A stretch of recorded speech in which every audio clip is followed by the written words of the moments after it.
Underwriting support for this program is provided by the Eureka Teachers Association's School Board Liaison, Philip Middlemiss.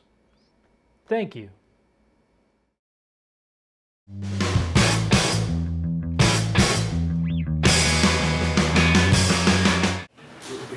going to reconvene us into open session and ask Board Chair John Fullerton to report out from closed session. On item C1, there's no action to report. Item C2 was not discussed. Item C3, no action to report. Okay, now we'll move to the Pledge of Allegiance to the flag. Sure.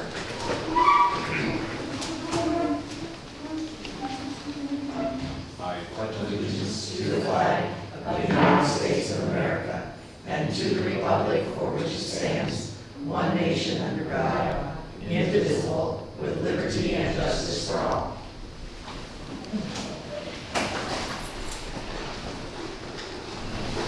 Okay, are there any adjustments to the agenda? No, there are not. And now we'll have Superintendent's report. And I'll try to go rather quickly tonight, but just a couple of updates. The first is that we have finished our secondary summer school. This is the credit recovery portion of summer school and is run for the previous 19 days, so that time is in and done. Summer school enrollment was less than it has been in the past, and we've kind of seen this trend as it kind of plays out. Really, our hands are tied with summer school. It's a great opportunity for students to do credit recovery and course makeups if they have a failing grade, but schools cannot enforce the have to go to summer school. So again, it's just an opportunity we provide. It seems that fewer and fewer students are taking advantage of that opportunity. Secondly, we received a letter from the Department of the Navy, dated July 18th. They are going to be closing down Eureka City Schools NJROTC program. This will be the last year that they will be offering the program.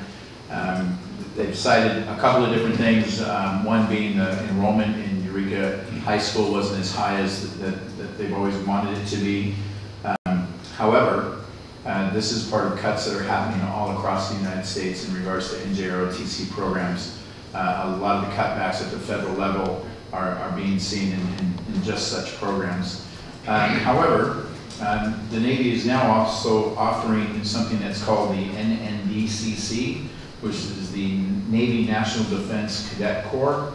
I had a conversation with Gunny Smith, and we talked about it.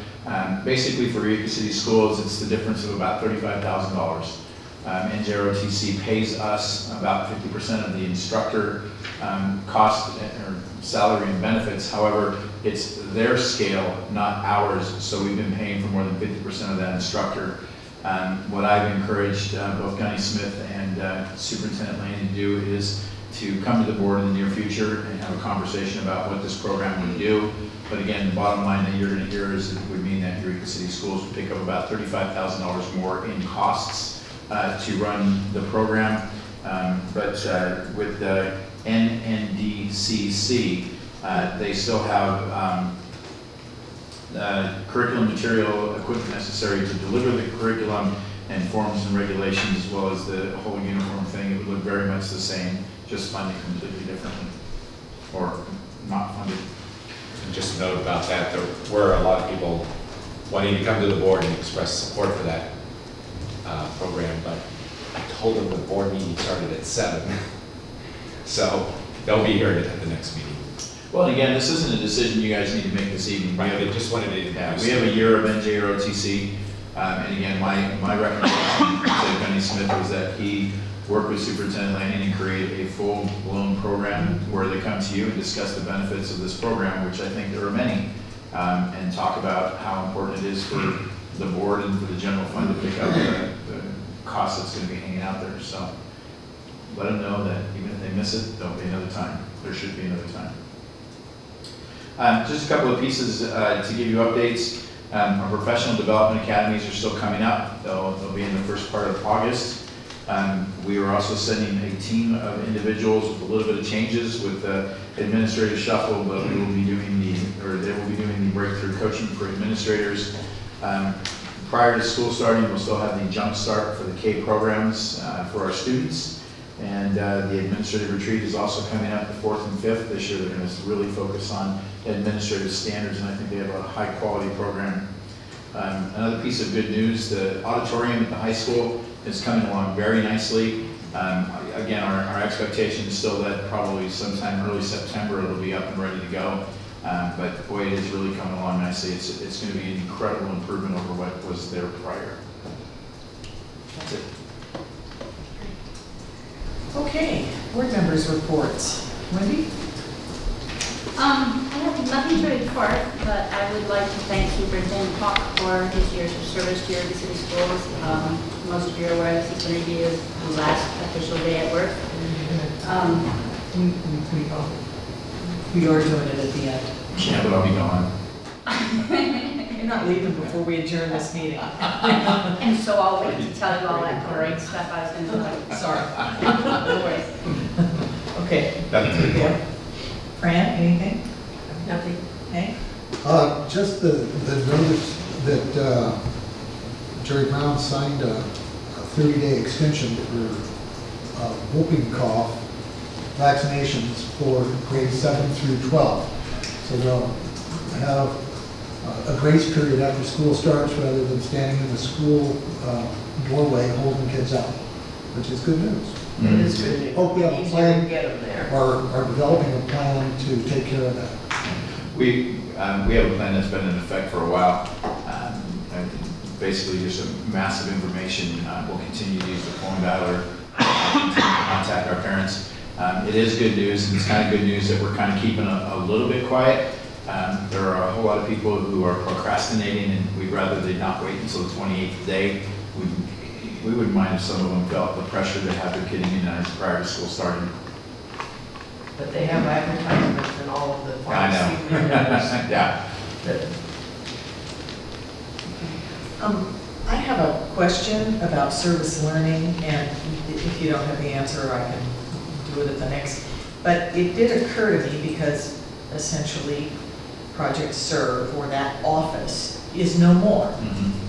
So what does that do for the kids for keeping track of service learning hours, and where our seniors who had acquired a certain number of hours were able to wear the cord, you know, because if somebody has to keep track of it, and that's, I think service learning is going to be a little more difficult to keep track of, the paperwork side of it. I think the bigger blow to service learning, especially the paperwork side and the constant push to keep going, it comes with a promotion in the district. Jennifer Johnson has accepted the position of instructional coach in the district, and I think she's going to be absolutely wonderful at that. But she did a whole lot behind the scenes in coordination and motivation and keeping that program going. The avenues will still be there, and it's just going to be a little bit more responsibility put on the kids' shoulders in an effort to move that forward. It'll be difficult. They do it through their counselors. No, it's completely independent of the council office. okay. Is there any public comment on non-agenda items? Philip? Just to follow up on that, Jennifer Johnson was also in charge of the senior projects. And it seems like if it was attached to senior projects, that would probably be a good thing. So whoever takes over for Jennifer Johnson could possibly inherit that responsibility. Is that something like they have the principal of high school report on? Certainly could. So that would be senior projects and the service learning piece. Yeah. And it's tradition that the high school principal and middle school principal come to the board very early on in the school year to talk master scheduling. That might be a good heads up to give them at that point that you'd like to talk about how that's not going to be picked up in the master schedule. Public comment? Okay. We'll move on to the consent calendar. Questions and concerns regarding the consent calendar. Board members? I have a bunch. I have a couple of questions. On the car curtains and consolidated app for categorical programs, the people that submitted those are no longer with us in their positions. Who's picking up the ball. Or does this responsibility follow you to wherever it is you're going in Southern California? Yeah, I'll leave my cell phone on. Categorical, a majority of the categorical was picked up by Rich, and especially the cabinet for the most part. The other pieces are slowly being farmed out, and they'll be picked up. There'll be, Michelle had a large part of some of the pieces of that. Whoever succeeds her in that position will naturally pick up some of those responsibilities. And I have a feeling that they'll probably look at the high school as to who has the strengths necessary, but superintendent has a whole lot of experience in this and has good people to delegate it to. It'll get done.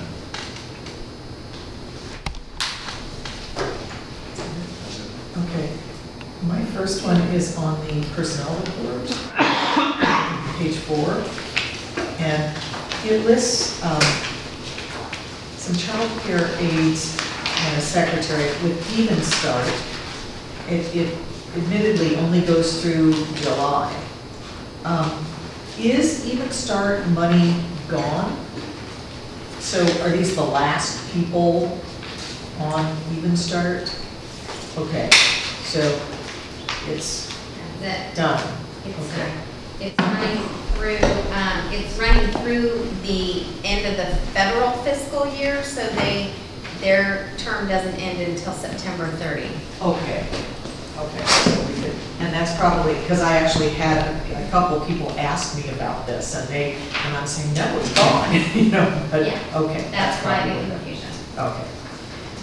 Okay, my next question is, or clarification, but it's page 8 on the minutes of July 5th.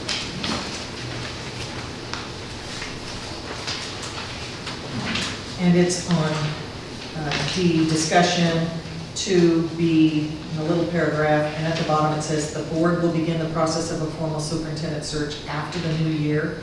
And I noticed, I said it one way, I think Leanne in one of her interviews said it another way, and I just want to make sure that it's out there in the public and that we will actually begin discussing this probably as early as November. That's what you said. So it's important for people and staff to know this so that they can come in at the beginning, the front end, in order to be able to talk to the board about what their interests are. Okay, so that was my concern.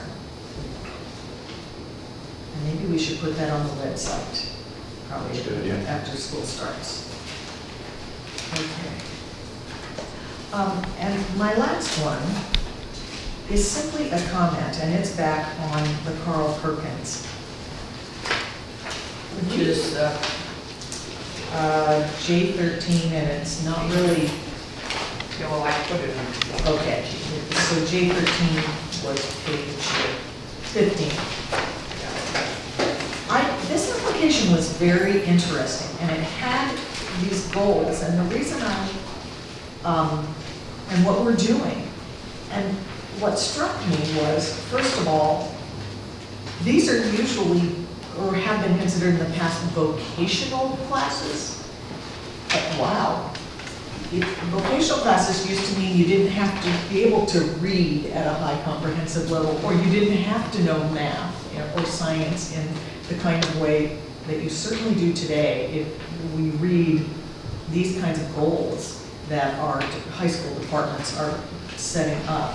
And it's certainly reinforced to me, everybody, all our kids need to be able to have those skills in order to be successful in almost no matter what profession they're in. And part 2 is, didn't the feds cut the Carl Perkins money?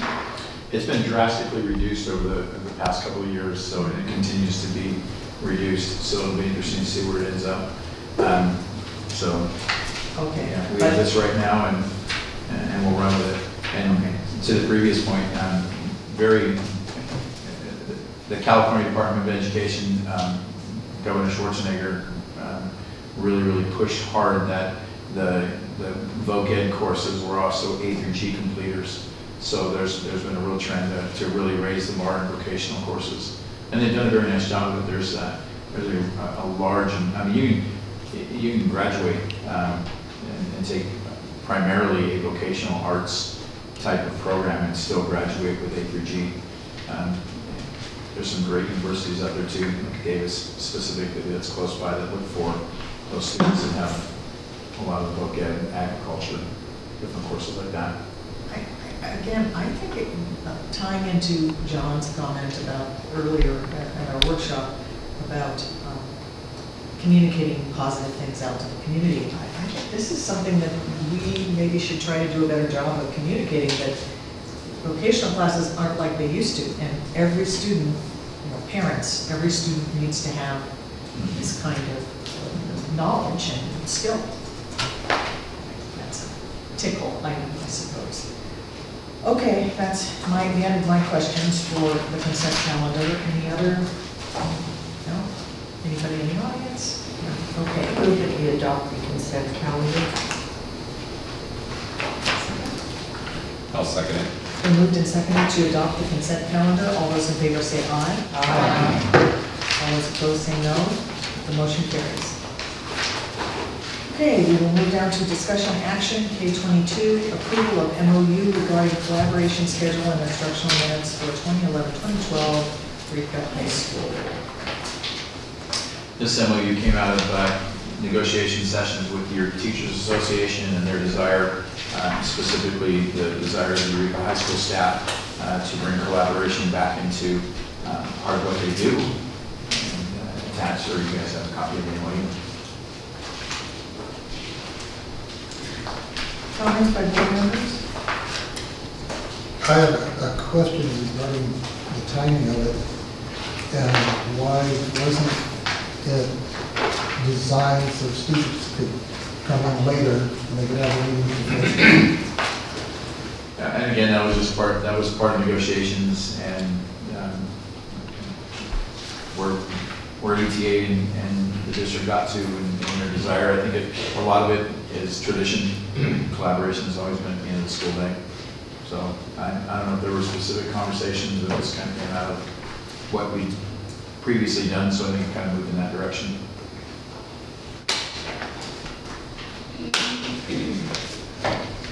Well, I also think it would be better for students, because at the beginning of the day, and at the end of the day, but. Well, most research shows that students need more rest. Specifically high school students. Yeah, you're correct. It's backwards. Yeah. But it's part of negotiations, so I'm in favor of collaboration, and I think when a school wants the collaboration, it becomes particularly positive when teachers want it. I agree with that, but I will oppose the action because it is so opposed to what we know about students.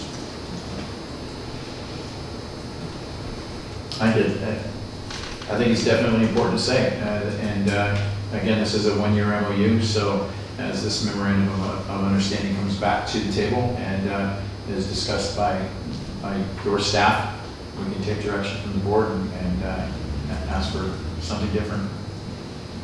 I'd also like to hear at the end of the year, or 2/3 of the way through the year, how this second and fourth Monday of the month works.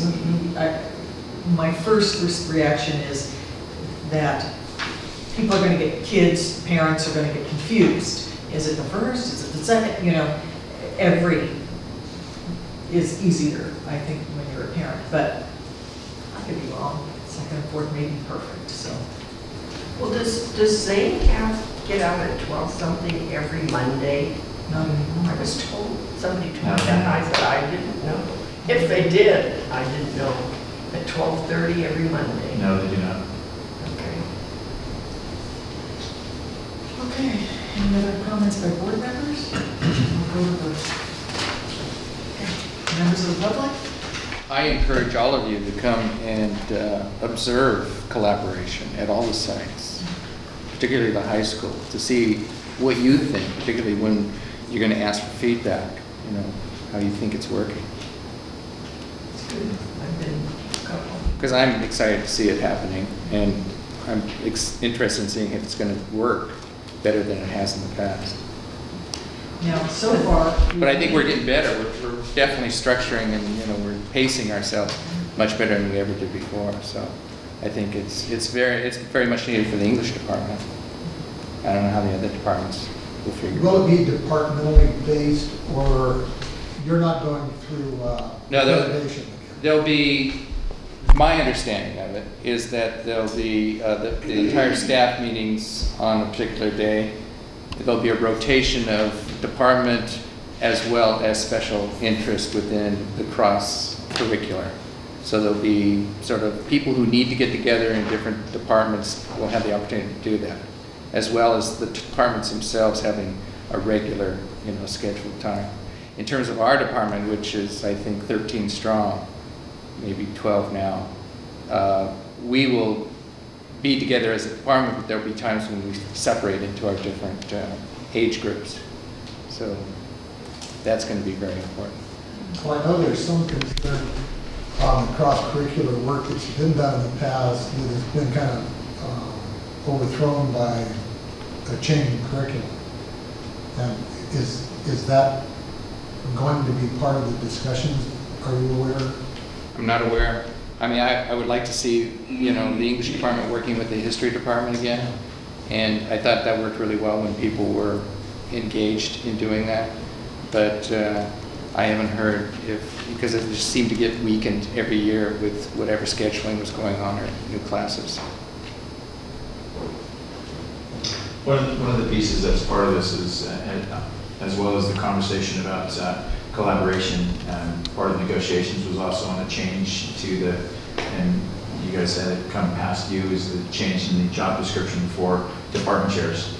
And a lot of it is going the same direction as we've seen education, and it's a lot to do with data and what does data drive you to do. And one of the things that we talked about with the MOU here is, in the MOU, it states that 6 elected teachers will meet with the principal and they'll start to determine where their priorities or where their attention should be based. So combining that with the newer job description for the department chairs and talking about data-driven decisions and standards-based education and all of that moving in the same direction, it was our hope that the certificated staff of Eureka High School would vote in 6 people who will go in there and carry the banner of data-driven decisions and a standards-based curriculum and help and work together as a team with the administration to determine, okay, what do we need to do? Where are we lacking? You brought up, is it an accreditation cycle? It's not right now, but that's a model that's worked really well for Eureka High School in the past, is to look at the goals that were out of the WASC accreditation and then to attack those goals. And again, in a lot of the paperwork that we have now, and again, going back to the job descriptions and also where we're moving forward, it talks about utilizing documents such as the single plan for student achievement, the WASC document, and helping and letting those help drive the discussions and moving them forward. So the department chair job description, I don't think that ever came back to us. Did that get resolved? It's gotten resolved, so the final copy will be coming back. Coming back, yeah. Okay. And right now, only Eureka High School has collaboration, is that correct? Correct. Anyone else in the audience? Anything else from board members? Are we still working on collaboration for the elementary and secondary and the middle school?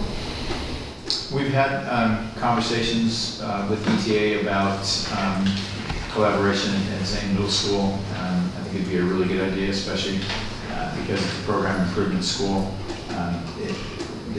They're working, I think, to get more of their teachers on board with the desire to do it. Elementary school is real difficult. It's kind of changes from school to school, which school wants it, which school doesn't, and trying to get them all on the same board, voting the same way, and moving positively in the same direction has been a lot like herding cats. So is it still a possibility for this upcoming school year or not? For middle school? We're working on it. Well, that'll be up to the team. You know, where I still sitting in the chair, I think it's real hard to change your schedule after the school year starts for parents, and then it becomes an instructional minutes issue. Right. You've already started the school year one way. You know, one of the things that ETA agreed to with the high school is they extended their day a little bit so that we had enough minutes to hit the collaboration. So there's a lot of pieces to it. So it'd be interesting. You know, if it starts second semester or something like that, maybe. But you kind of need that natural break for parents to, and especially some real lead time. High school students get themselves to school for the most part, but middle school students don't. So it could really dramatically change what middle school students do. I wouldn't leave my 7th grade student home. Maybe my 8th grade. But Okay, so do I have a motion to approve the memorandum of understanding between the Eureka Teachers Association and Eureka City Schools for a collaboration schedule and instructional minutes at Eureka High School for 2011-2012? I'll make that motion. Second. Okay, it's been moved and seconded to approve an MOU between ETA and Eureka City Schools for collaboration schedule and instructional minutes at Eureka High School 2011-2012. All those in favor say aye. Aye. All those opposed say no. No. Okay, the motion carries. Okay. Now move to discussion. L23, update on Marshall Annex construction and district office move. it was a desire of the board to hear where we were with this project.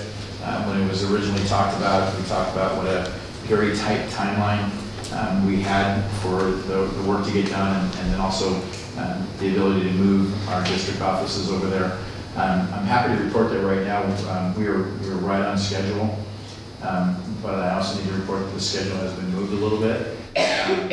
Phase one, which was the as you walk in and the hallway that's in front of you, and the one that is on J Street, the right-hand side, or the back side of that building is where accounting and educational services are going to go, and that was our primary focus for Danco, was to get in there and have them work on those and have those done first. They're doing a great job. The drywall and painting is done. Those rooms are fabulous with the new drywall up and the bright white that really makes the room seem a lot larger and a lot more professional looking. So the drywalling and the painting is done. When we were in there yesterday, they were starting to drop the grids for the T-bars, because remember, we're going to drop the roof down at a certain level, and they're expecting that the grids will be done by the end of this week, and then they'll be able to put in the tiles early next week. That leaves the wiring and dropping the lighting into those fixtures, but they're right on schedule, and their schedule had them done by the end of this month, or I'm sorry, by the 15th of next month. So they'll be there, and they'll be ready to go. We're doing the floor ourselves in-house, but I was talking to Charlie Bettini yesterday, and they're ready to go as soon as the buildings are released to them, so we should be right on schedule. Phase two is the administrative offices, which is the front side of that same wing. The walls are going in right now. Again, we were there yesterday, and they've got the studs are all up and ready to go. They ran into a little bit of an issue in the first room on the left.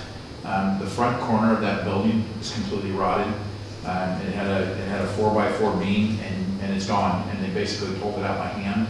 And the hard part about that is that it tied in a lot of the pieces that held the stuff for earthquake safety, where they tied beams together. But in talking with Mike McKay, he was there yesterday, because of what we were doing in the project, it opened it up and exposed it so easily.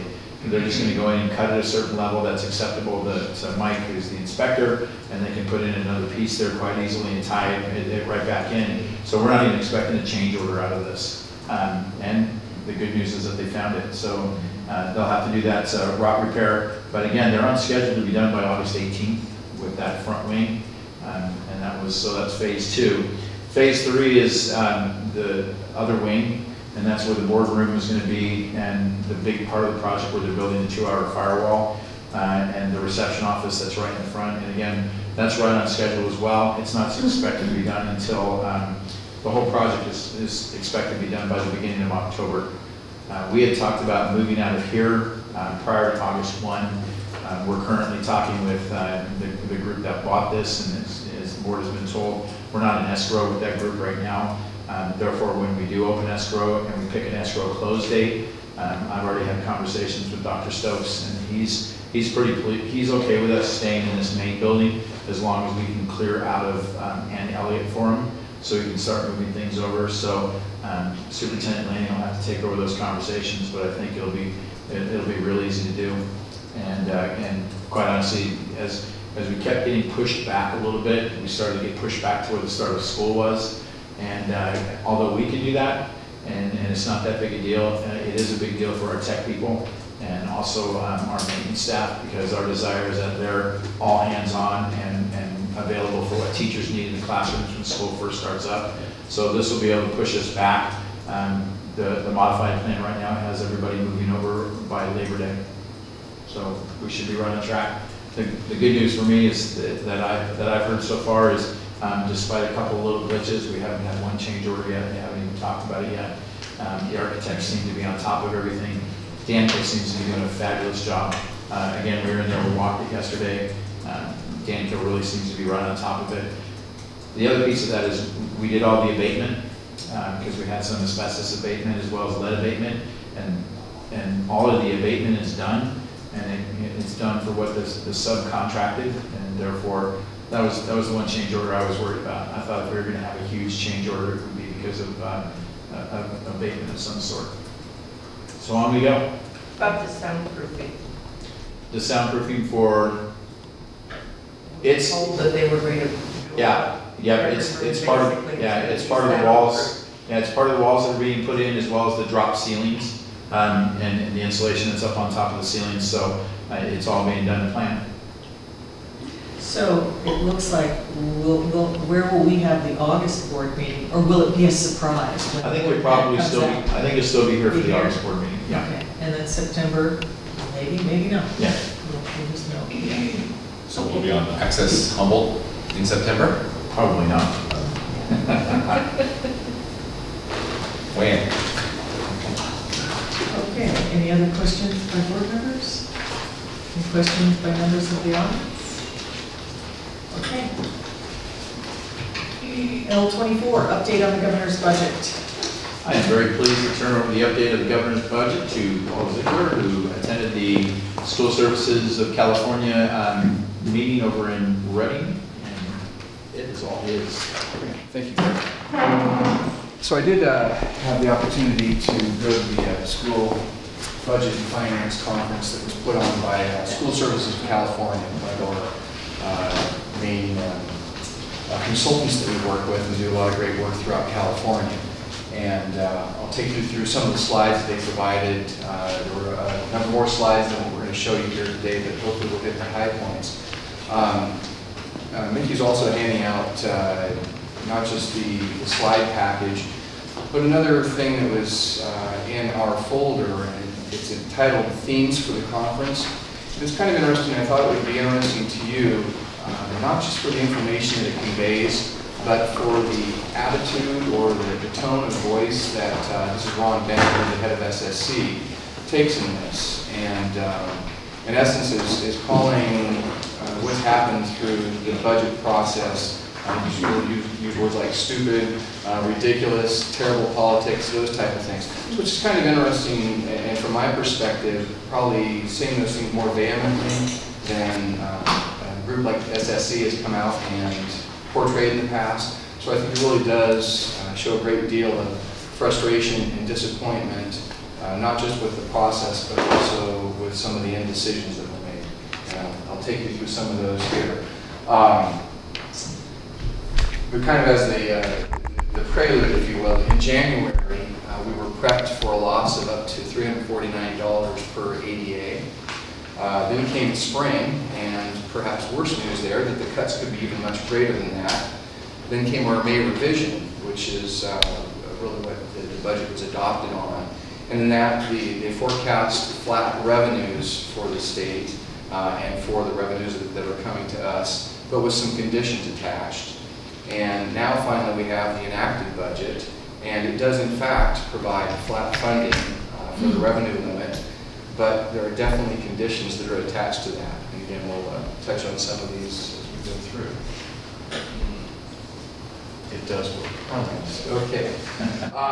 Just a little bit of history here, and you've probably seen some of these numbers and maybe seen them ad nauseum, but I think it's worth setting the stage with this.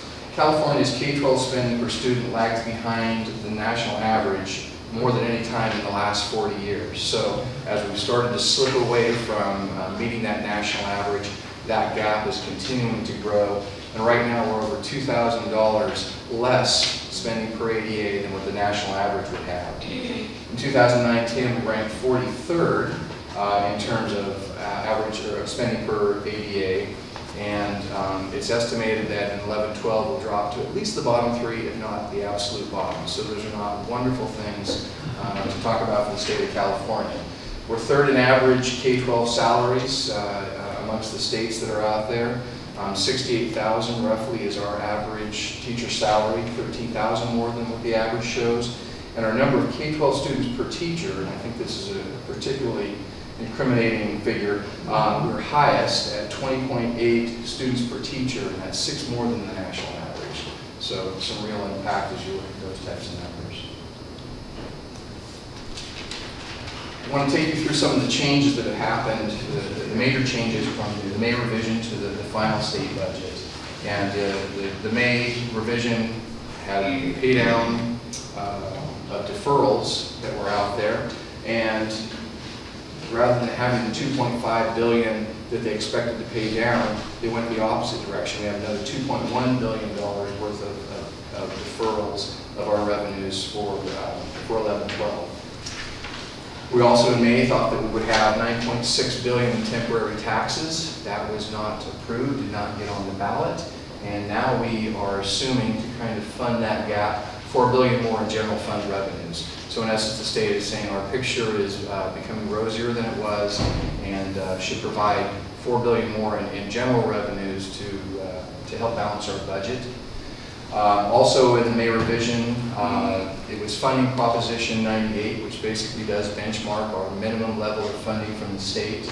They proposed to keep that at the minimum level, but the final budget actually takes away $2.1 billion from K-12 education, and through tax shifts and reallocations of other revenue streams and expenditures, I think they're called budget shenanigans, takes that $2.1 billion away. And it does so without suspending Proposition 98. And I think there's some folks out there that are wondering if that's actually a legal move or not.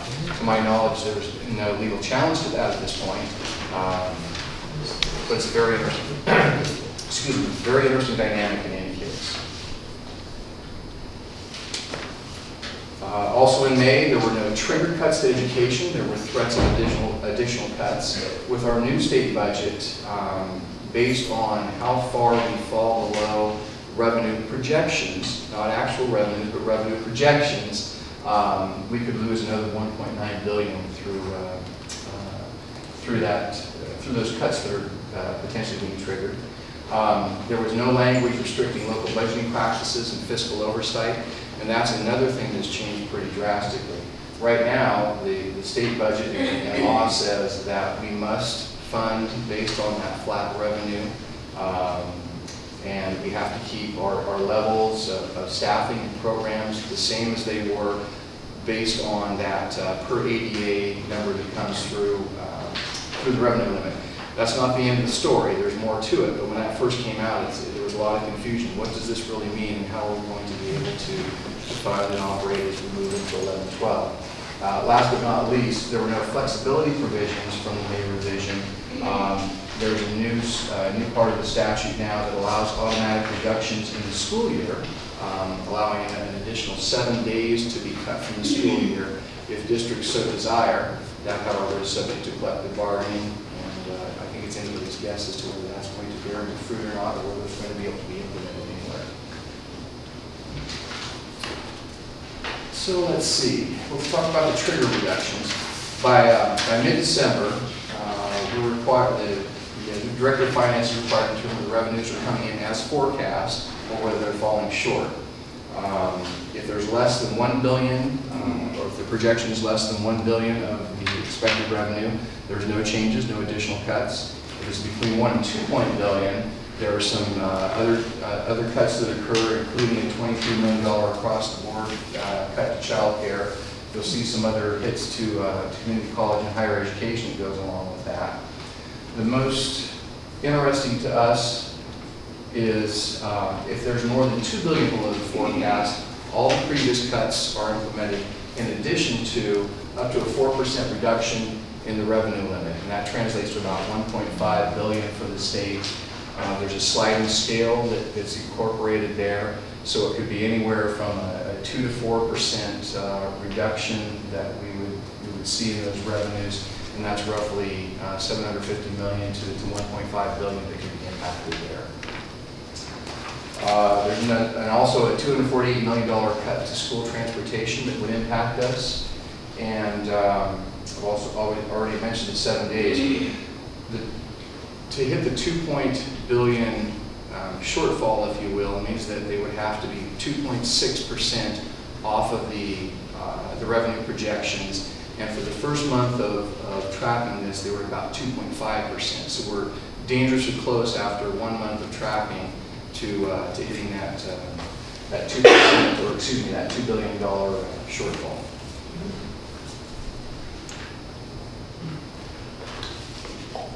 Other things that come along with that, already mentioned the home transportation, the revenue limit reductions, and what that translates to for us, if this were to come in at full force, is $260 per ADA for unified school districts. That would be a reduction. That in turn translates to about $950,000 approximately for our district. Another $150,000 approximately with the home to school transportation. So roughly $1.1 million is what the total impact would be if we see the worst case scenario occur. Can I ask a question, Paul? Certainly. On the previous page, I got to the bottom where it says the shorter school year is subject to what department, we know that, and must be implemented by the end of the school year. What end of what school year? Does that mean 2012? 2011-12. So 2011-12. So the school year that we're in right now. Okay, thank you. So in other words, we'd be in the middle of the school year. Right. And cut 7 days out of that year. It seems to be, exactly. Okay. It kind of seems to be a useless provision Yeah. from my perspective. We're so far into things at that point that to have the ability for one and from a practical standpoint to make those kind of cuts to your Right. educational days, just I don't see it being implemented widespread. And remember, this is on top of the potential to have reduced by 5 Right. school days the previous year. So there's a total of 12 potentially on the table. Okay, thank you. This is to me a staggering slide with the numbers that it portrays. And what it is the inter-year deferrals. So the deferral of revenues that we were supposed to receive in 2011-12 that are being pushed to 2012-13. It adds up to about $9.5 billion that would be deferred out of this school year's revenue flow into next year. That's about 38% of the expected revenues, and that to me is a staggering number. Greg and I were talking about, said, try doing that at home. That wouldn't work very well. So, what this also translates to is, as you look at some of these months through here, February through May means there's very little revenue that's coming in during that time. So, from a cash flow perspective, that's where districts, including ourselves, are going to have to be very mindful and make sure that we're on top of our cash situation. I think it's going to cause lots of problems for lots of districts out there. We look okay right now. I think we'll be able to weather this storm, but I think other districts will not be so lucky if this comes to pass.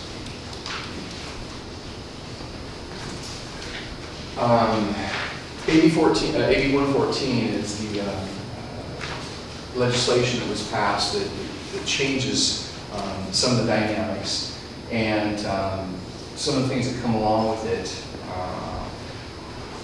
There's some shall-nots and some shalls. The county superintendent, so this is really directed at the County Office of Education, The county superintendent shall not require districts to budget at a lower level of revenue per ADA than they had the year previously.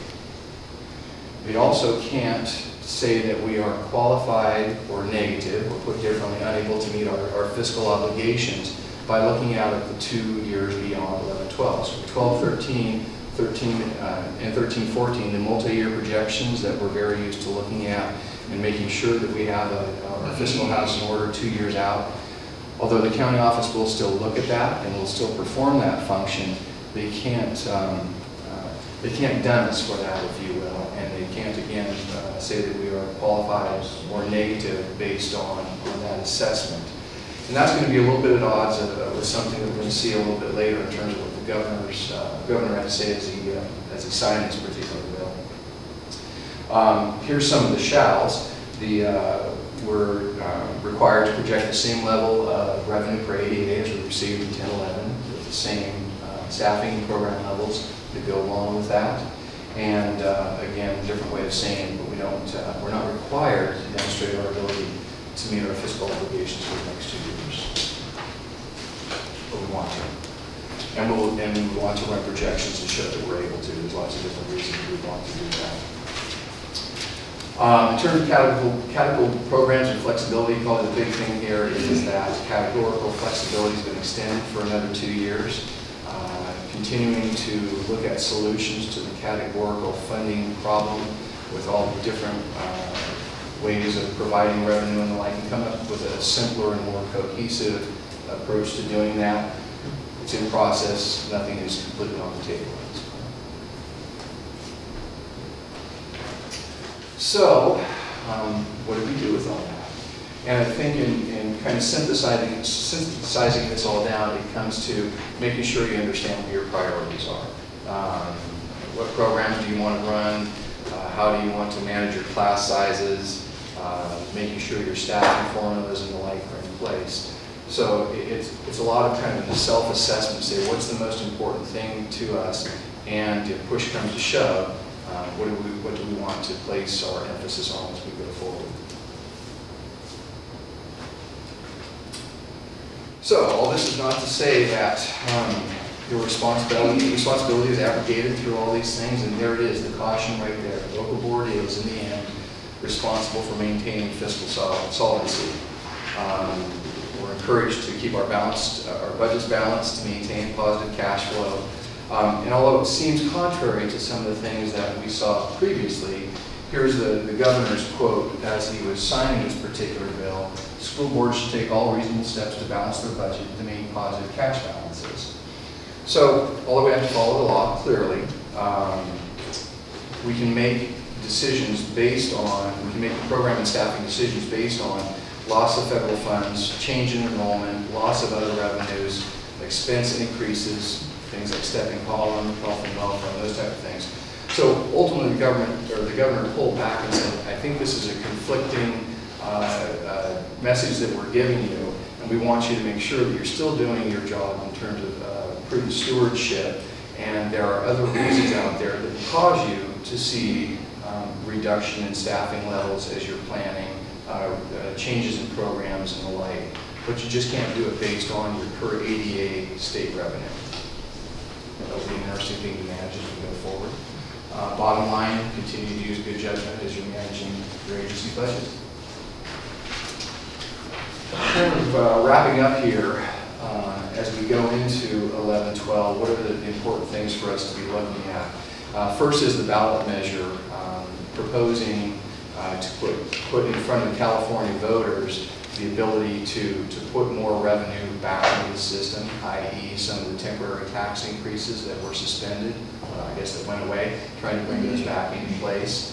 And probably the most important thing for us, how is the economy tracking?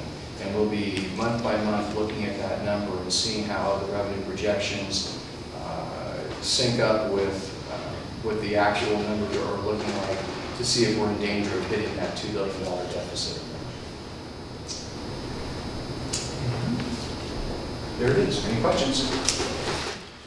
So you were saying that there might be up to a $260 per ADA cut, mid-year cut, right? $950,000. When will they be making that decision then? So by December 15th, they have to look at the revenues and see how they are running compared to the forecast. And if they're running low at that point by $2 billion or more, that's when they would make the projection, which would be in play in January. And it's a sliding scale, so if it's $2 billion, it would be at the lesser number all the way down to $360 billion. So sometime before Christmas, we should. Sometime before Christmas, that's right.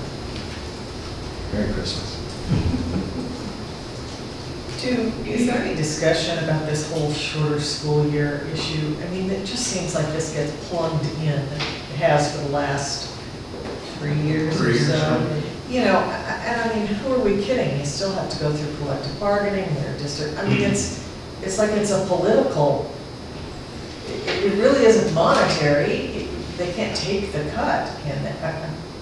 Or are there districts who are actually doing this? I guess theoretically you could, Greg. I mean, There are school districts that have negotiated for reduced school years, and it follows along with the trigger.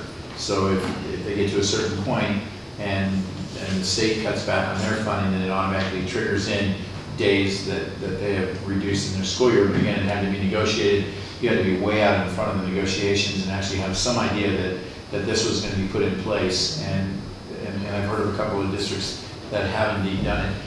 The really interesting part is that a majority of our budget, a majority of any school's budget is in personnel. It's 80 to 90 some odd %.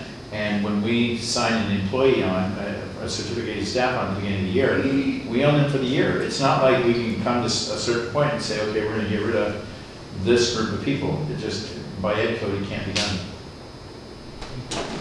And then unfortunately, in a lot of districts, and Eureka City Schools has never done this, but in a lot of districts, that falls back then on the classified personnel. Because the classified personnel, you can give, 45-day or 90-day notice. And I guess I just see it as frustrating that Sacramento puts something in that is absurd. well, there were other pieces of this. Paul and I were talking about. They suspended the right for districts to have the August layoff window, and Eureka City Schools did use that one time. However, the interesting part is the only way you can, by ed code, qualify to do August layoffs is if you can show that you're going to have a percentage of money less the next year than you did the previous year. But in what Paul told you, they're requiring us to right now say that we're going to have the same amount of money in an ADA. So as I was talking to Paul, my worry is that they're sneaking this in there right now when it really doesn't matter to see if they can carry it on through. And I'm wondering if it was a trade-off with CTA or something, but I don't think we'll know for a while. I especially appreciated the quote, school boards should take all reasonable steps to balance their budget and maintain positive cash balances. He should have said, unlike your state legislators who haven't done this for the past 20 years. Because I guess my frustration is there are things they could do at the state legislature level, and they don't do it. They do this kind of They pass it down. Stuff. They always do. And They pass it down. Yes. so, What part of our budget, how large is our transportation impact coming out of the general fund versus what we receive? Can you come up to that number? so do you mean our overall transport? Do you mean what would be the impact of this legislation on our? What would be the impact of eliminating transportation mid-year? Well, I think this is about a 50% cut to the transportation budget or the transportation costs. That's what this contemplates. And transportation translates to ADA. that's all right. If we're not busing them, our truancy rate's going to be a lot higher. Yes. And we've done everything to streamline that transportation costs. Board Member Fullerton has fought numerous times when we came to the board and suggested transportation cuts. Yeah, we should bus them more instead of less. So on page 9, I like that, the gutting of AB 1200, and it says that we are not required to project 3 years out. So what are we going to do? Are we still going to get our 3-year budget? And we will still have all those numbers, and we will still see what it's going to look like 3 years, although we're not required to. I can't imagine a district in the state that would say, oh, good, we don't have to look at the 2 years beyond. Let's just live for this year. That makes absolutely no sense. So There will still be. There will be school districts who will, I mean, I'm pretty sure every school district will do it. There will be school districts that will not report it. And why is the state not requiring that reporting anymore? Because the number of school districts that if they do this mid-year cut, that would then be qualified or negative immediately is significant. It is a significant amount of districts in the state that would move to a qualified status. the message really is just live for this year and don't worry about what happens beyond that. That's what I think is coming from our state government, which makes not a lot of sense, but fortunately we've got good, sound fiscal practice out there. And again, I can't imagine anybody would just say that's the way that we're going to go. So we would definitely continue to do that. I think it's important to state, and we've told you this before, Eureka City Schools can take that cut. It won't be a good thing, and it's nothing that we can sustain for any length of time. But Cabinet and this board have seen the potential for this type of mid-year cut when we were warned 2 years ago that it might happen, and we have money there. But it's one-time money. It's money that comes from the sale of Jefferson and what will be left over from the sale of this building. So we have that one time that we could potentially do it. But what a shame that instead of using something for really fixing our facilities, that's straight capital for capital and the sale of Jefferson, to use it one time and it's gone like that. But using that money to fix the pool.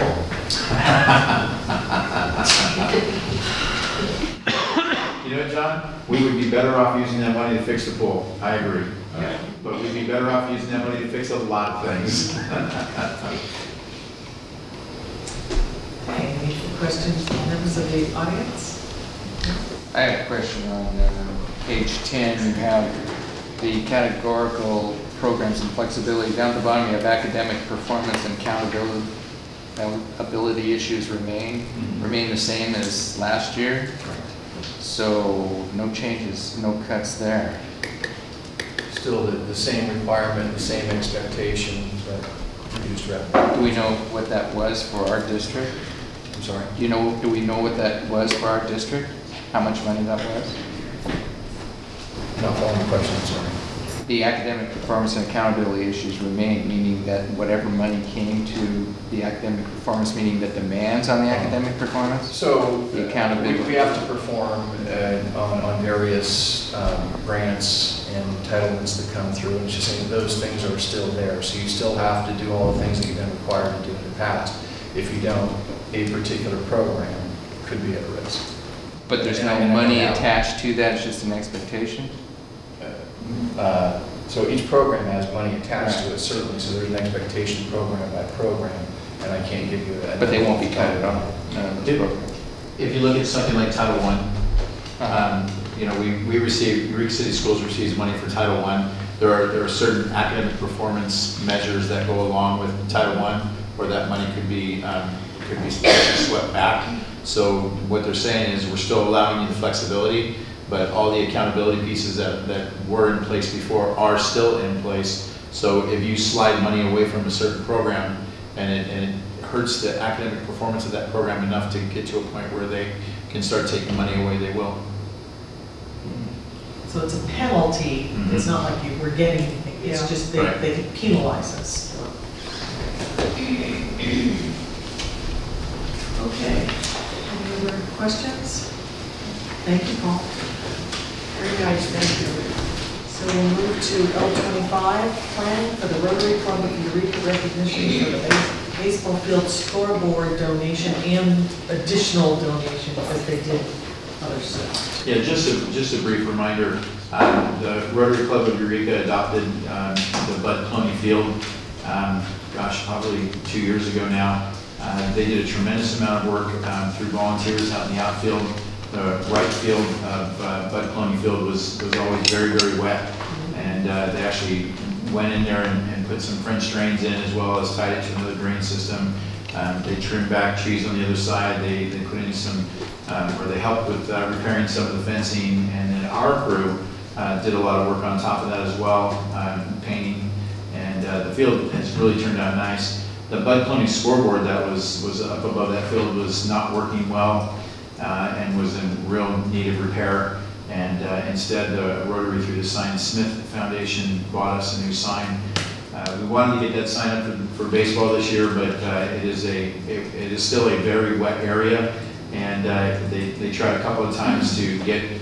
It's a big enough scoreboard that it needed a very large forklift to go out on the field. The field was dry enough to play, but it wasn't dry enough to bring that big a piece of equipment without really damaging the field. And now that the French drains and everything had been put in underneath right field, we were afraid that it would crush the work that we had just put in, so we're being very careful about that. So unfortunately, this sign did not get up until summer. And Charlie Bettini and his crew did a great job. I finally made it by. The scoreboard looks fantastic. The field looks fantastic. And all along, this board has expressed their desire to really thank the Rotary Club of Eureka for their time, their effort, their care of that field. And so a couple of board members determined that it'd be nice to set that standard right now and decide what you guys would like to do. This $9,500 for the sign is just the tip of the iceberg. It is. The total Rotary contribution value is over $100,000. Absolutely. And I'd like to see us do it, it's kind of the beginning of the year, kind of kick off and give them some good publicity, give us some good publicity, let them know how much we appreciate it. I agree, but we need to know who's in charge, who puts it together, who, I mean, we can, express that, but. This board can set the expectation that the Eureka High School administrative staff will make sure that this is a job that gets done. And I think you should. They should work with the president in Rotary, the board of Rotary. Yes. I think it'd be great if we could all be there.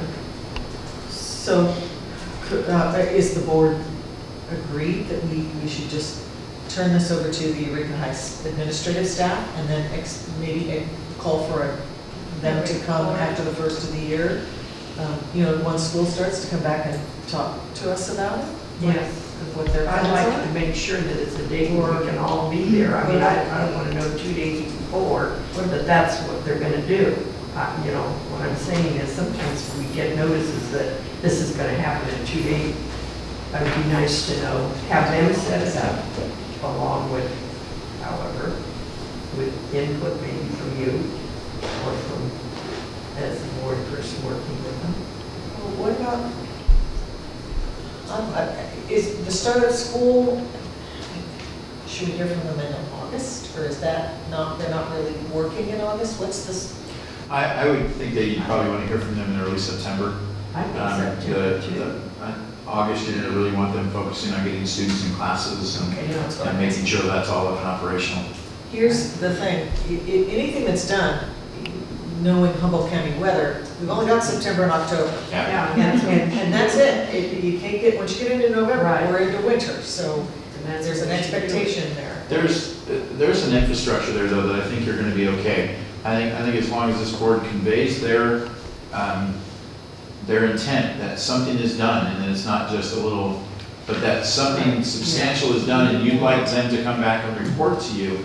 I think that Eureka High School's administration, with help from the Boosters Club, because Eureka High School Boosters is a fabulous organization, I think this would be a great way to get PTA back and involved and really fired up. PTA has kind of slid off the administration's radar over the last couple of years, and there's a desire from PTA to pick that back up. I think those three groups working together can pull off something which is that you guys will want to see.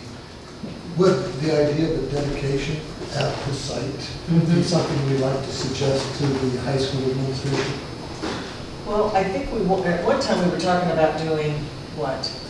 Well, it was a kickoff to baseball season, and Right. have the first game there, and Usually have a Rotary first Day or game something, ends but- being but that read wouldn't be out or until something. March. Right, but I mean, but some activity more than just a ribbon cutting kind of thing, but I don't know. Well, even if we could, kind of, want to keep away from getting my implementing hat on and stay as a board member, but if we could have a faculty alumni ball game in the fall. I mean, some activity that uses the field. I think it's a great idea. That's a great idea. Yes. Now starting at shortstop, Philip Middlemiss. I like it. I retired from The I'll help old manage. timers get stuck on first base. We know Paul, where where to you play. play? Paul Brazil would be a good manager. Yeah. But again, what I'm thinking Yeah, I about is not just an activity, but one that involves Yeah. more than the board Yes. and a couple of Yes. Rotarians. Let's just make sure it's after hours because we really don't want that workman's comp. And then you only play a couple innings. Yeah. It could be a whole Doesn't- game, nobody no. wants to sit down. Well, I don't think Phil can handle all of it. No, I'd film it, that would be my job. No film. I like that. I like that I think idea. it's a great idea. How will this suggestion get to the high school administration? I have an in with the PTA president over there. The former PTA president is the president-elect of the Boosters Club, and If we could target it before the end of the first half of October. It's the second half of October, the we've weather's got still trouble. good. Yeah, and you've got to schedule it around homecoming too. I don't know when homecoming is. It's usually in, Should include it with homecoming. Could be part of Oh, homecoming it week. could be. Yeah, it could be. Homecoming Yeah. week, yeah. Could be a part of homecoming week and then you pull ASB in. Good idea. Lot of- Ron Perry would be a good contact with that. He'd get Absolutely. some students involved in it so that they can organize it. Who is- Ron Perry, Oh, for okay. East. Leadership, student leadership. So Mickey's got all that down, so we've got lots of, and I think Mickey, I think it should come as a request from the board through Mickey too, not just through somebody. through the superintendent. But I do want to Leanne will include do that. PTA. Leanne will do it. Want it, yeah, Yes. want to include the boosters. Don't look at me, Or whoever that is. These were some suggestions. Yeah. Yes. What position do you play? First base. I'm an old timer. Okay. I like it. Don't look at me, I played nothing. I'm a good fan. Yeah. Okay, are we good? Okay, great. And we've got a timeline and a report back. Okay, so we're near the end of our meeting, but we have one more that's not agendized. So I'm sorry, Greg, it's your last meeting. We thank you for standing in. However, we've got a little something for you, so we'll start with Fran. I would just like to thank you for the 4 years you've given us. I wish it could have been more, but I wish you all good luck and have a good term down at Huntington Beach. I'm glad I'm not the one going down there, going to that traffic for anything. But we will this year. Thank you. Well, I've been accused, that since I was appointed to the board, that you've hightailed it out of town. And I want to assure the public that's not true. Even though you're leaving, town still owing me beer. On the record, I'm gonna say, I told you to give me a call yesterday and that call never came. Wendy.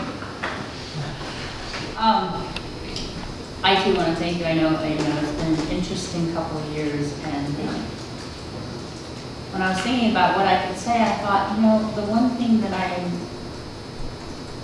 really impressed with is that not one time can I ever remember you not keeping the focus on student achievement in this district. And as I look back, it's been an interesting ride, and congratulations on being able to go back to your hometown, and I wish you well.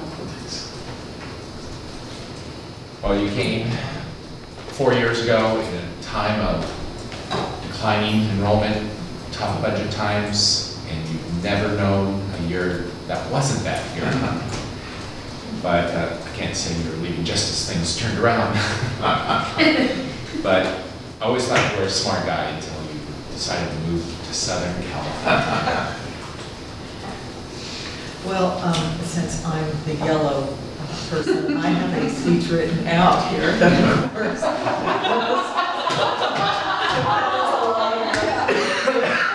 you know. Okay. So, as other board members have said, it has been a challenging 4 years. In fact, I'll go so far as to say that 4 years ago, when the board hired you, that we kind of dropped you in the middle of the lion's den. There was a lot that needed to be done, and you've accomplished a lot of it. It has been an adventurous 4-year journey, a journey that's included a lot of enthusiasm for new ideas, usually accompanied by vigorous debate. You brought your own brand of energy and passion for teaching and learning to our school district, and it has resulted in positioning the district for greater student success in the years to come. And we can't thank you enough for your hard work in helping the district achieve its current positive financial status. It wasn't like that when you came. We will miss your humor and your ability to always find the fun in education. And on a personal note, I'm going to miss our many serious discussions and agenda review regarding topics of cultural and, of course, educational significance. It's kind of an inside thing there. But seriously, we want to thank you for your service, and we hope that this small token of our appreciation will bring only good memories about your time here with Eureka City Schools. I'm trying to get to the big blue. You didn't make it. Oh, that's awesome. Thank you. You know,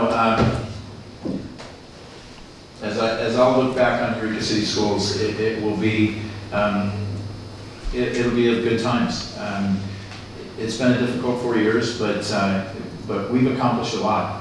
And we've accomplished a lot. I appreciate this board's confidence in me. I appreciate the fact that you selected me for this job. I still remember driving down 101 after having been offered the job, and it was incredible excitement to, oh my gosh, what am I going to do, to incredible excitement, and the 4 years have been that way. And nobody's pushing me out, and you know, again, I will look back on Eureka City Schools as a great time. But it's also time for me to return home, and I'm excited about that. So, great opportunity. This has been a great opportunity, and one wouldn't have happened without the others. So, I appreciate the last 4 years. I worked with some awesome people, and those people are still here, and that'll be great. And I will continue to look at the time standard and see where things are going. But this district's in great hands, and there's some great people. My last part of this is, as a dad, Eureka High School was just great. Good times, really good times. Thanks.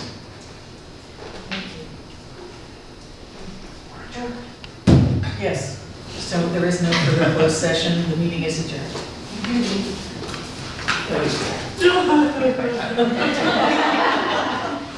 Something that you should put in your box. I shall. Just another trophy. Yeah. That's a